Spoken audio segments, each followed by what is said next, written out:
Veronica and Konstantin got married a year and a half ago. Konstantin was much older than his wife, who had just recently graduated from university. In fact, her husband took her to live with him right away from her parents.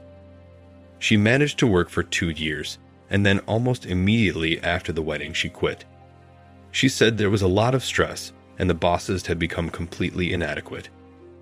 She decided to take a couple of weeks off and then look for work. On weekends, she went out with her friends several times a week, went to the gym for group exercise, and the rest of the time she sat at home, watched movies, and read. One day, her husband was sitting at work and reading through paperwork. He was distracted by a phone call.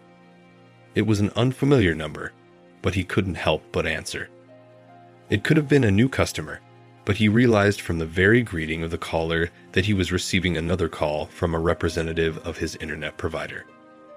Once again, he was being offered an additional video surveillance service. The man rolled his eyes. He was already tired of receiving these calls. "Konstantin, this is the security of your property and household. In the summer, there are more frequent break-ins." The man thought about it.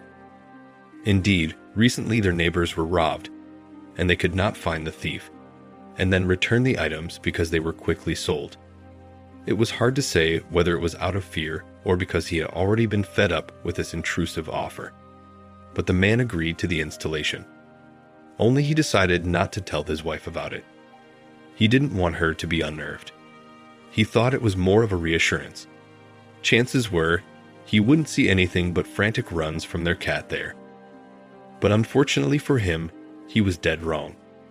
About a month had passed. Veronica was still in no hurry to find a job. In fact, she liked the feeling of freedom. Her husband did not reproach her for not going to the job interview until now. He told her to let her do it when she felt ready. One day in the middle of the day, her husband opened his briefcase to find one flash drive for work, but suddenly saw that it wasn't there, even though he definitely remembered holding it in his hands back home that morning.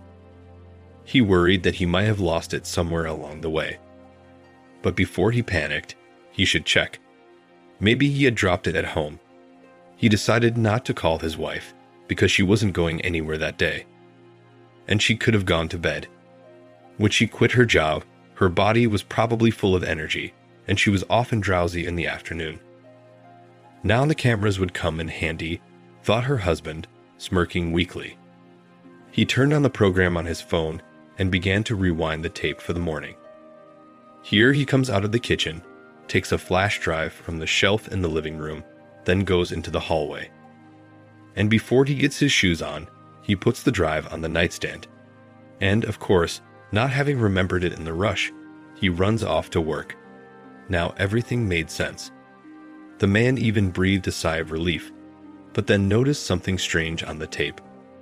As soon as the husband left, the wife returned to the kitchen and started looking out the window. In a sort of impatience, she was clearly making sure her husband was definitely gone. Then she went to the dressing table and began to put on her makeup. Where on earth was she going? The husband thought with surprise. He put the tape on fast forward. My wife began to choose a dress, and in the end, an hour and a half later, she went somewhere. Maybe she went to the grocery store or decided to go shopping, the husband thought. He turned on the recording in real time, but his wife was not there, so she hadn't been home in about 6 hours. He called her. She picked up the phone only the second time. "Hi, honey, are you home right now?" he asked calmly. "Pie. Well, not really. I went out for a walk." "Tired of sitting at home," she answered. "Are you in our park?" The husband clarified and paused. He listened. "Well, yes, here," she said. "Is something urgent? Let's talk tonight, maybe. I met a friend." The husband said nothing urgent and ended the conversation. It didn't sound like the wife was anywhere outdoors. It sounded like she was indoors somewhere. According to the cameras, the wife did not return home until an hour later. In the evening, the couple sat down to dinner, and the husband asked how the day's walk had gone. "You know, I had dinner, and then I really wanted to walk." They say you definitely won't gain weight that way. Ended up walking for an hour or an hour and a half. Met my former classmate, she answered. My husband looked at her intently. She lied so masterfully. After all, according to the cameras, she had left much earlier. One thing he didn't understand this morning. Why would she lie? Was she hiding something?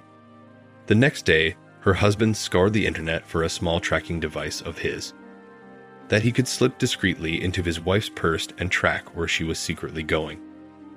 Once he found what he was looking for, he put the little device in Veronica's purse pocket that evening, and he did it very timely.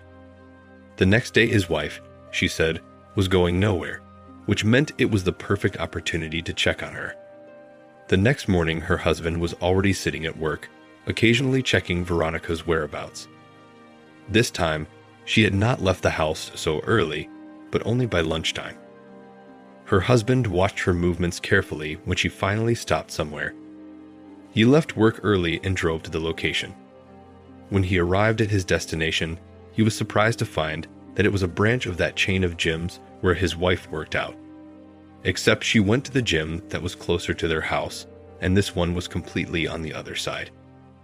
The husband saw his wife sitting near the front desk, waiting for something or maybe someone. While her husband was trying to figure out why his wife was here, a young man with a duffel bag on his arm came out from the front of the dressing room. Veronica saw him. Quickly she stood up and happily ran over to him. The man said something to the receptionist. It looked like he worked as a trainer at the gym. They exchanged a few words with his wife and then left the building. At this point, they were holding hands. Then they went somewhere down the street, and Konstantin kept watching them while he switched his phone to camera mode. Finally, they came to an apartment building and headed for one of the entrances. When the coach had already opened the door, letting Veronica inside, he slapped her hard on the buttocks. She laughed playfully, and they disappeared behind the door. Konstantin had no desire, not only to have any kind of a showdown, but even just to have contact with his wife. He went home, gathered all her things, and took them to her parents. Without further ado, he showed them the video he had taken, which made his mother-in-law even grip her heart. They did not pester Konstantin with any additional questions. Then he wrote to Veronica that her things were already at her parents', and she should not return to him when she started to call him to find out what had suddenly come over him. Her husband didn't pick up the phone. It wasn't long before her parents called her, so all questions were immediately put to rest. As it turned out later, this trainer replaced his colleague several times at the gym near their home. He and Veronica had met there and had met each other outside of training. Veronica was still too young and foolish to understand that there were many people like her at the coach's place. That's why she resented him so much when, after her separation from her husband, he refused to live with her. She thought their connection was special. But Konstantin immediately smelled that the coach had a good job, so he reported to his management about the professional behavior of their employee. It turned out that this was not the first complaint about the coach from her husband, his subordinate. Therefore, it was decided to fire the employee, creating such uncomfortable situations for the company. Veronica continued to live with her parents. Only now she had to look for a new job much more actively. Mom and Dad were not particularly thrilled that their adult daughter again sat on their necks, and even with such a crash flew out of her husband's apartment. Along the way, she continued to go on dates and look for someone who could take care of her the way Konstantin did. But she met mostly uninterested, infantile men who only liked her good figure. After a few months of such unsuccessful meetings, Veronica truly realized what a good man she had lost. But she had no way back. Konstantin was building his life, and he would not let the traitor back in again. That's such a story from life. Share in the comments what you think about this situation and the behavior of the characters. And thanks for listening to the story to the end.